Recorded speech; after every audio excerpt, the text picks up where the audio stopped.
What's up, everybody? Welcome to the Pick Six Podcast, CBS Sports Daily NFL Podcast. I'm Brinson. I'm your host. It is Wednesday, October 27th. That means only one thing. Pew, pew, pew, pew, pew. It's a Brady Quinn Football Show. Pew. What's up, Brandin? I'm excited. Oh, you know what? I like your glasses. I like your glasses. Oh, thanks, man.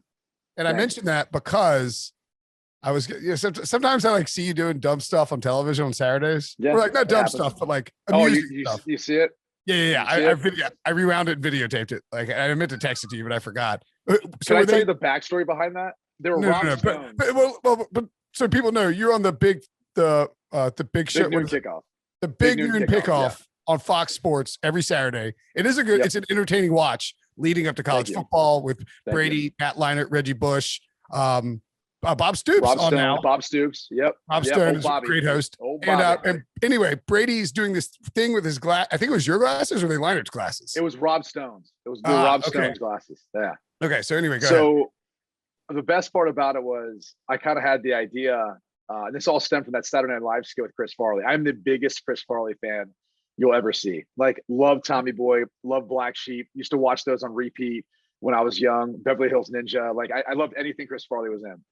And so there's this skit where Nick Foley, right? And he's like, I don't know, what do we got here? We got a Bill Shakespeare? And he's like doing that whole thing with his glasses.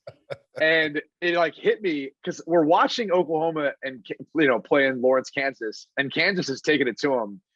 And I'm watching Caleb Williams, who now is their freshman quarterback that they inserted for Spencer Rattler, who was the Heisman favorite, was the presumed number one overall pick next year's drafted quarterback, got benched. So Caleb Williams goes in and he throws an interception that I'm like, that looks, is that Spencer Rattler? It looks just like him out there. So that was kind of the genesis of where it came from. The funny part was, and Leinart started dying laughing because our director of production, they get into like showing the Caleb Williams interception because I kind of told him what I'd be talking about. And then it just hit me. I'm like, I need to do like a Chris Farley bit from Saturday Night Live. And I was doing this forever at the desk. And for whatever, like they didn't cut out of I swear we ran like 3 different angles or shots of the interception. And Matt's laughing because he's like, God, you were doing it for so long before they finally realized what you were doing. You were like trying to make it a bit and like, that's right. Good. Like you're just trying to add some humor to it, trying to have some fun. To be honest with you, we get in there at 5 a.m. We don't leave till sometimes 5 p.m. Like it's just nonstop college football. You get goofy, man. You get a little bit wacky when you're in there just watching games, watching like upsets, watching people have some bad beats. It's all fun, but I get a little wacky sometimes there, man. No, I mean it was entertaining. I wouldn't bring it up if it was like dumb. It was amusing and entertaining. I did not get that it was a Farley bit, but now that I realize you're a huge Farley fan, biggest. Yeah, well, I mean, maybe not the biggest ever, but like I'm sure like one of them. What do you mean? I don't know. I'm sure. I don't know. I was gonna do a bit, but I'm not going to. We are short on time today, so let's dive into the content. I also love Chris Farley. I'm not suggesting I would be bigger. I mean, you're pounding the table for Beverly Hills Ninja, so that means you are truly a big Chris Farley fan. I mean, dirty work. All right, dirty work. Dirty work. So I guess we had didn't Dirty Work a Norm Macdonald? Norm Macdonald, yes, but also Chris Farley plays an incredible role where he gets his nose bitten off by we'll leave it at that. So that's how big of a Chris Farley fan I am. What's your favorite Farley SNL skit or SNL character? I don't know. It's not a character. I don't know why this one tickles me every time I think about it, but I think it's like this sure acting ability that he has. It's the Columbia decaffeinated coffee commercial. It's so simple and it was so brilliant. Because I remember the commercials and I was like, this is so simple and so well done. But it's just like when he's at like a very nice restaurant and he's like, oh, it's good. And he's like, sir, do you realize you're drinking Colombian decaffeinated coffee? He's like, you just see his face go, what? He's like, you're drinking a Colombian decaffeinated coffee. Why, you son of a bitch. And he just goes into it. There's like a guy with a frying pan hitting him. The entire restaurant erupts. Like that was one of like the low-key funniest skits ever that he did outside of like everything else. I mean, the Patrick Swayze dance off, right? Yeah, Chippendales. Chippendale, that was amazing. But that one like tickles me to this day because it's like so easy and so simple. And Tommy Boy, I mean, like, I'm assuming everyone who's listening to this podcast has watched Tommy Boy. If you haven't We're gonna watched show it, this world a thing or two. We're gonna. but if you haven't watched Tommy Boy in the last in the last 6 months, or much less if you haven't watched it like 6 years, you need to go watch it again. Not only is it hold up, it's just a fantastic movie. Like, Black Sheep does too, though, especially when you involve politics. Like, true. That whole Black Sheep for sure does, and just the dynamic of him and David Spade. But like, once they have to go away, once they realize he's the black sheep of the family, and like this isn't going well, him helping his brother campaign, and once he goes up to like the log cabin, like that whole series of scenes. But it's like, Black Sheep is literally just Tommy Boy with a different, like, it's the exact same plot. It's like Farley must go on a road trip with Spade to solve. And don't get me wrong, it's a great plot. It's just hilarious. They were like, hey, vote for Al Donnelly, all right? Hey, easy. Two completely different scripts, all right? It's vote for Al Donnelly, okay. All right, versus being the heir to what is the auto brakes king or whatever the hell is going on. I mean, there's no Dan Aykroyd in it, so I guess that'd be the biggest difference. What's the Aykroyd line at the end where he's like, after Rob Lowe gets hit in the nuts with the sandbag on the crash system, he goes, he's getting arrested and hauled out. He's like, send him a note. It's like, send him a bottle of champagne. It's like, ice it down with these. It's like, sorry for your L. Ice him down with these. I personally liked when they're standing in the elevator and he like turns around. He goes, he looks around. He goes, what's that? Pine tree air freshener. Yeah, he's like, what is that? Pine needle air freshener. And again, like, I feel like today's youth doesn't appreciate it because most of them don't understand, like, that tree that was hanging from your rear view mirror, like right there up your windshield, like that was on everyone's car. Went a little heavy on the pine tree air freshener, kid. Right. He's rubbing on himself. Like everyone had that back when they were young and you're like driving a car in high school or something to make your car smell fresh. Like that was the thing. Oh yeah. And nowadays you never see that now. Right. But by the way, I had to look it up. It's a tough break. Send him a bottle of bubbly with a bucket of ice in a car and have it say, tough break, get drunk on me. Use the bucket to ice down your marbles. Yours, Z. All right. Get a good look at that. Sticking my head up. Yeah, I can get a good look at a butcher by stare. I can get a look at a cow by sticking my head up a butcher's ass. It's got to be your bowl. And here comes a man with tomato. All right. Devo's like, I cannot believe that you guys spent the first 7 minutes of this podcast quoting Tom. Like, but kind of. You know what though? Anyway. Again, I'm such a big fan. Like, I could talk forever about him. He was one of the funniest human beings to ever walk the planet, in my opinion. So. No, without question. Okay, let's get to let's do some serious football. Guy in a little coat. Let's do some serious football talking. All right. Hey, by the way, I don't know if you know this, but the World Series started last night. Hopefully the Braves won. You know who wasn't in there, Richard? The Yankees. So there's a pick six mock draft in the feed, by the way, with a pick six. It was a live show, 1 p.m. live show. Ryan Wilson every Tuesday mock draft. Make sure and check that out. Thursday, 1 p.m. live. Oh, sorry, that's not in the podcast feed, just YouTube channel. Thursday in the podcast feed and live on YouTube, the pick show with myself and RJ White. I am the coldest human being on the planet right now when it comes to picking NFL games. So you should come on Thursday at 1 p.m. and watch Pete Prisco mock me ruthlessly. Believe me, he's planning on it and he will do it. And it's okay. It happens. We also do, of course, live recaps Sunday, Monday, and Thursday night, pick6.com or youtube.com/pick6. Let's talk some trades that could happen before the deadline instead of you focusing on my picks, Brady. Allen Robinson of the Chicago Bears. I don't know if you know this. He is actually still on the Chicago Bears. I'm not sure Matt Nagy knows it. I'm not sure Justin Fields knows it. This guy, all he wants to do is play for a good quarterback. And these are, by the way, from Cody Benjamin's article, 10 trades that should happen before the trade deadline. Allen Robinson was going to be a free agent. The Bears knew he didn't want to be there. Franchise tagged him anyway, which is their right under the collective bargaining agreement, and brought him back. And now they're just not using him in the passing game. I mean, why would they not try to get they don't look like a good team, and they could probably get a pretty decent pick for him. I got to be honest with you. I really don't understand why we don't see more action during this time of year in the NFL when the trade deadline hits. It does seem like at this point, given the circumstances, like what would you rather him do? Just walk off into free agency and move on, tag him another year. So why not take and because obviously the best pick you can possibly get is a compensatory pick at the end of the third round. Compensatory third round pick. Right. And so look, if you're betting for that and you've shopped around, you don't think you can find anything close to that, then it makes sense, right? I mean, that's the reality of the NFL. I think we probably would see a little more action if the compensatory picks, or there was a different formula for the compensatory picks. But as far as teams you could go to, I think you put in the rundown like the Ravens, that might make some sense. The Ravens were actually Cody Benjamin's choice for where they could potentially go, for where Robinson. Right. I think you could throw down any team that's in contention, that's looking for an extra little boost. Like I always think the Chiefs, only because they've got Tyreek Hill, yes they have Travis Kelce.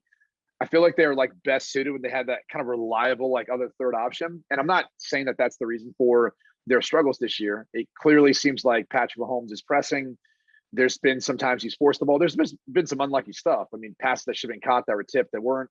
But you add him to that mix, and I think you've got a great dynamic of three different guys that you don't have to be as two-dimensional and have to run the football. You can have three guys who can go take the top off the defense or make plays for you or win matchups. So that'd be another team I'd throw into the mix because I think they're aggressive and they can.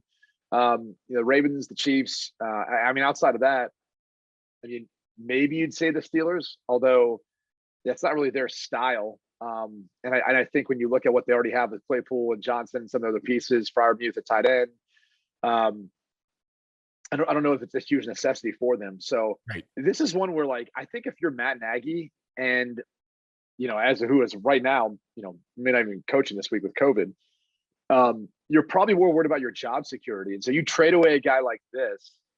How does that help you down the stretch where your team looks abysmal? Your quarterback's playing in the worst of any starting quarterback right now. And it's not all on Justin Fields. He's a rookie, but they're sure as heck not putting him in a position to succeed. So I would think like you need all the talented players you can get, even though it doesn't seem like they're trying to get him the football. It doesn't seem like he's excelling there right now, at least with what they're trying to accomplish. So this is a tough one to think that he'll go anywhere, especially considering the compensatory pick that they would get if they just kind of let him go. Yeah, so that's sort of the issue too. Is that you point out like I'm surprised there's not more action. I think it's because the trade deadline is fairly. I mean, it's not early in the year, but I mean November 2nd. I mean that's not it's in the middle of the season, and teams like the Bears who are 3-4, the Panthers 3-4. San Francisco 2-4, Washington 2-5, Philly 2-5, the Giants 2-5. Like we look at these teams objectively and say these teams are not very good, but those teams internally are either saying, okay, we can make a playoff push, and somehow it's realistic because the 7 seed in the NFC is Minnesota right now at 3-3, so it is realistic. And also to your point about Matt Nagy and job security. If you're Nagy and you're trying to save your job, or Ryan, are you saying Nagy or Nagy? I can never. It sounds like you're saying Nagy. Is it Nagy? Nagy? Nagy? I think it's Aggie, like an Aggie. I think it's Matt Nagy. Nagy. Oh, you said Eggy? As in Matt Nagy. Can we get a proper pronunciation from Debo? I'm just curious because it looks like it's spelled Nagy. You seem to be saying Nagy. Matt Nagy. Like it's spelled Neggy. Like yay or nay, Nagy. Matt Nagy. Do you ever hear anyone say nay, by the way? No, but the more we're saying this, the more it's weirding me out. It's like one of the, like it's like an imaginary. I'm just saying, I feel like it's pronounced Nagy, but you say Nagy. I might say it both ways, different times. I don't know. I wouldn't. It always hits me weird every time I hear it. I'd be curious to see what the listeners think. Yeah, because you say it different than anyone else on the face of the planet. Debo has just chatting me. Is it Matt Nagy or Matt Nagy? Why? I mean, what if I that's what I already asked. I don't even know which one's right and which one's wrong. This is like that's what I'm asking. Have we talked with you about Breach and Tyrann Mathieu? No. Have you ever heard Breach say it? How does he say it? I'm going to play it for you because I have it on my soundboard. Yeah. Yeah. Ready? Tyrann Mathieu. Mathieu? I mean, what? Mathieu? Does he always say it that way? He also says Bell Belichick. Like he doesn't call him Bill. He calls him. So Nagy is like everyone calls it Nagy. You say Nagy. Yeah, that's at least like reasonable. Tyron Is that a Mathieu. Southern It's insane. Mathieu. But so like what's happening? Mathieu is odd. We made this like such a thing that like several times both Ryan Wilson and I have gone on the radio spots and said Mathieu because we've heard it so many times because we played the bit. Anyway, the Bears coach. Brinson, check Slack. I just want you to. I found Nagy talking about Nagy. So this is the thing. See, now Debo's saying it. Well, I'm reading. Rick Morrissey tweeted, this was January 12th, 2018. Please, everyone, especially sportscasters, stop calling the new coach Nagy. He told the Sun-Times it's pronounced Nagy. So it is Nagy. You're right. It's not a Southern the only accent. people who are Nagy. Matt Nagy. Like that, I'm saying it right. Exactly. The only two people on the planet saying it right are me and Matt Nagy. Is what's happening. That's crazy to me. So it's not even. It should be pronounced very different than how it's spelled. Yeah, I think that tweet that Debo found, good call, Debo. I think that tweet that Debo found maybe why I say it that way, or I've heard him talk about it because I see it. It looks like Matt Nagy, but it's Matt. We worked out together back when he was an Arena League quarterback. Really? For the Columbus Destroyers. Yeah, there was a guy named Greg Fry, who was a former Ohio State quarterback that I worked out with a little bit. I think he played in the USL for a minute. And I remember we went down to Bexley's Field to go through some drills. And I think I had just maybe gotten in the NFL or drafted or whatever, but I was back home. I just wanted to get a workout in. I wanted to see Greg. And I remember throwing with him, and I was thinking to myself, like, God, I'll be able to play forever. Because, in football, if this is what, an Arena League quarterback looks like I'll be able to play forever if I want to play in the Arena League. But he didn't say much. Like, wasn't an overly nice guy. Like, kind of just, went about throwing and stuff. I don't know. I could have been a senior in high school or college, or had just been drafted. I can't remember when, but I do recall that day. It wasn't really overly windy, but it was kind of windy. I don't know. But, were you? Was it windy enough to carry your sailboat across the lake? We were over in Bexley, which is downtown Columbus. All right, it was a Tommy Boy joke because this. Yeah. Quit playing with your dinghy. No, yeah. It's not a dinghy; it's a sailboat. I'll come over there and rip your head off. Anyway, but to the larger point, this show's off the rails. So we move on to Xavien Howard and the Dolphins, or like another team. We're like hanging on the Bears forever. But my point was, if you're Matt Nagy and Ryan Pace, you know that you're on the hot seat. And if you start trading away players, it shows that you're admitting a mistake and you're saying we're not good enough to make we know we're not good enough, and ownership they're saying we're not worthy. We're not worthy. That's just Wayne's World, but yes. But I haven't seen that forever. Anyway, but the point being is you can't trade off these guys because then ownership, because you're playing, you're coaching and GMing. Yeah, you coach for your job right now. Yeah, right. 100%. Right. You're right. And you're taking a long time to make this point, but you're right. You've been saying it for like 2 minutes now. Well, that's because you keep interrupting me about pronunciations in Wayne's World. So you can't help it. It's just but we found out it's Nagy. That's yes, I knew it was Nagy, but at any rate, the teams that I think would make sense for Allen Robinson that can't happen because of the standings and where Chicago sits. New Orleans would make a ton of sense. Like the Saints, from a fit perspective, and they're getting Michael Thomas back, so not as huge a deal. San Francisco could use him. Are they getting him back? Maybe. The Green Bay Packers could use him, but obviously the Bears are not going to make a trade with the Green Bay Packers. I don't know if I agree with that though, too. I mean, I get that, but I mean, so what? They're going to bring on Allen Robinson. I mean, and once Devonta Adams comes back, they give him 1,000 targets a year. So I think what they've got right now, they've got working for them. I mean, Devonta's on the COVID list.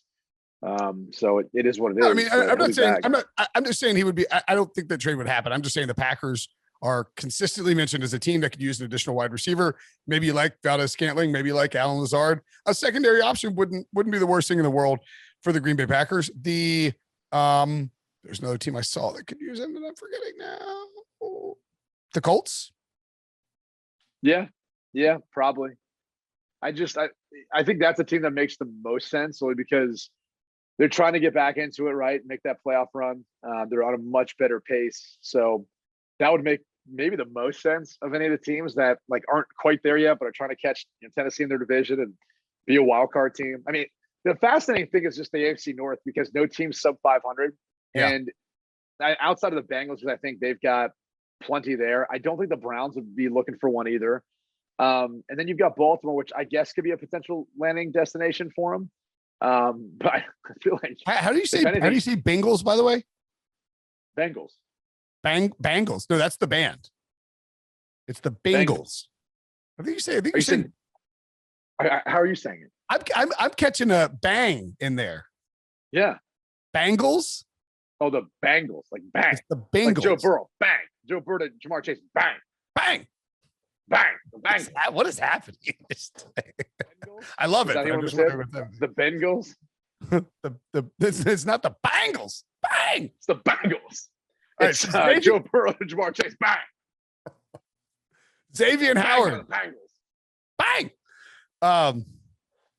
We're gonna get some tweets into this one because Debo's fantastic rundown makes some sense. I mean, even though I think their defense is actually playing better of late, that'd be one team. I mean, again, I keep throwing in Kansas City just because their defense is arguably the worst in the league, and their secondary is, has been very underwhelming with their performance. Outside of that, I mean, you could have made a case for the Bucks, right?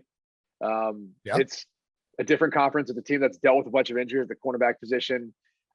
He's one of those talented, in the league. So that'd be a team that I think would love to load up, grab him, move on from there. You can even make the case for the Saints, the team you mentioned, but I think opposite of Lattimore, I mean, they drafted Paulson Adebo. He's done okay. You could always use more depth there, and a guy like that there to have two lockdown corners. I think that helps out their rush too. So there's a number of teams that fall into that category. But I mean, probably the last one too. A team that would make sense. Bill Barnwell and I talked about this on his podcast, but I don't 49ers. think the Titans. Yeah, but that defense is getting better too. Like, I'm not giving up on that group. I think they've started to play their best football the past 2 weeks, and even defensively. I would think that, look, the Seahawks. You can make the case for the 49ers. I think they could utilize him too. Like, defense just hasn't been the same. So there's a number of teams like that could use a top cornerback in this league. So again, it just depends on like what you're willing to give up. Cody has them giving up a 2022 third round pick and a 2023 fifth round pick for Xavien Howard. That's not enough. I think he would cost. Yeah, because it's really a third and a sixth if you look at how teams look at it, right? Because they look at a fifth round pick 2 years from now as a sixth round pick in this upcoming year. Yes. I think it would cost that's not going to get you Xavien Howard. It's a good article by Cody. I'm just telling you that's not going to be enough. I think Barnwell and I were talking about maybe even a first round pick for Xavien Howard if he swapped with the Titans. Very, very quickly on the Titans. You actually know what we'll talk about it later. Well, I was going to ask you about the way teams are defending Mahomes, but we have a limited amount of time, and we can get to it. You just have to ask the question. Let me talk quickly. So, all right. What are teams doing to because you mentioned the Chiefs needing help, you mentioned the Titans defense. What are teams doing that is perplexing Patrick Mahomes and the Chiefs offense? I don't know if it's perplexing so much as they're playing more split safety defense and more zone. I mean, most teams can't match up, so they're not going to play man. Which if there's not man, then there's not going to be as many running lanes even for him to take off. There's not going to be as many opportunities to create pick plays and meshes and things like that, or just vertical routes that are going to be able to get guys open when across the field. So when you're playing more zone, you got more eyes on Mahomes. You got playing much softer coverage, lighter boxes. I mean, we've seen teams no blitzing because why? You're going to blitz a guy to sacrifice him in coverage when you need all you can in coverage. I think the thing that struck me the most that I'm concerned by is like when he gets outside the pocket now, it's to his detriment. It's not to his benefit. And it used to be, and that would kind of reminded me of him at Texas Tech. When he got outside the pocket, teams were like, all right, like you're going to cut the field in half and you might throw it everywhere, but you're going to take some chances and make some poor decisions. And he's done that. Again, it's not all on him, but that's the area of his game that he just needs to learn to throw it away, scramble up and take 4 or 5 yards, get down, take a check down, take the easy completion that's there, and learn to kind of work things methodically. I think defenses have adjusted to the point now where you're just seeing more split eye safety zone coverages, more zone in general, and just much softer coverages against them, daring them to say, hey, beat us dinking and dunking down the field. run the football against us. Like, we dare you. Hey, Patrick, we're not even going to account for you. We're going to do a 3-man rush or maybe what looks like a 4-man rush and then drop a guy out and then go ahead and run if you want. We'll give you 5 yards if you're willing to take it. And I think that's the hard part for him. He's had so much success doing whatever he's wanted to, putting balls in windows that we very rarely see in the NFL. And unfortunately, now it's not working out for him. That was a no-look pass. And yeah, I mean, I think that's a good point. I mean, it's and the other thing too, I think, is the Chiefs defense is not very good. And so Mahomes, it's awful. Yeah. They're giving up 7 yards per play. We talked about this. Like, right. That's, but my point is that Mahomes is pressing to make up for a bad defense, and a defense that can be run on. You can melt clock when you run, and low key. Another thing that like flies on the radar, their defense is so bad. Like, it hasn't been great in the past. It's so bad now. I think one of the things that you used to see when they needed to come back in games is like they would get a 3 and out. They would get some stops and they get the ball back. And remember when it just felt like, hey, they put their foot on the gas. Here they come. Like, you can't stop. Like, here they come. Like, that's how you felt as a fan, is like watching them. And now it's like, yeah, their defense isn't getting that stop anymore. Like, they're not getting a turnover. They're not getting a negative play, getting behind the sticks on first, second down. That's not there. They're just out there wasting time, letting offenses do whatever they want, giving up 7 yards per play. That's the other way where I feel like he's pressing even more because he's just not getting as many opportunities or the ability to keep that rhythm they built.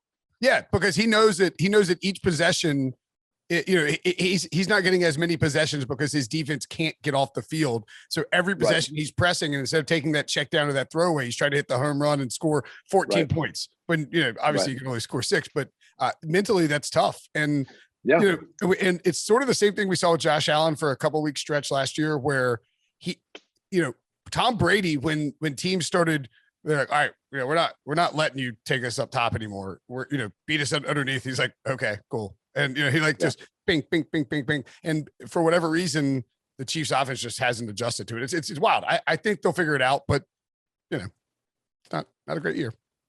Right. A lot of football left to be played. Brandin Cooks. A lot of football left to be played. A lot of football left to be played. Brandin Cooks. Surely the Texans will trade somebody, right? I mean, by the way, Brandin Cooks has been secretly traded 17 times this year, like in his life. He's been traded 3 times in his career? Drafted by the Saints, traded by the Saints to the Pats, traded by the Pats to the Rams, traded by the Rams to the Texans. Rams to the Texans. Yep. So this will be his 4th time. I'll tell you this much, man. When he's healthy, he's effective. He's quick. He's got good hands. Not the biggest, but there's something to be said for you if you're traded 4 times. Like, you can be like, oh, well, you're used goods. No one wants you. It's like, no. You're so valued. Like, you don't get cut. Like, teams trade for you and teams are willing to trade for you again. I mean, it's impressive. So he could fit in a lot of different places. I mean, God, put him back in New England. I mean, they could use a guy like that who could take the top off of defense.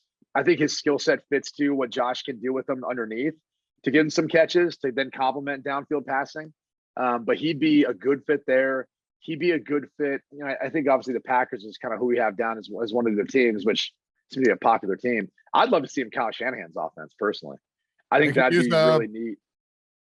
They could use some help at wide receiver. Kyle Shanahan decided to just put Brandon Ayuk in the doghouse this year. He's just apparently, I mean, according to Chris Collinsworth and Al Michaels, they explained that Kyle was, quote, frustrated with Brandon Ayuk so far. So maybe they could use some help. But again, if you're, I mean, the Texans should be trading people. Obviously, they're 1-6.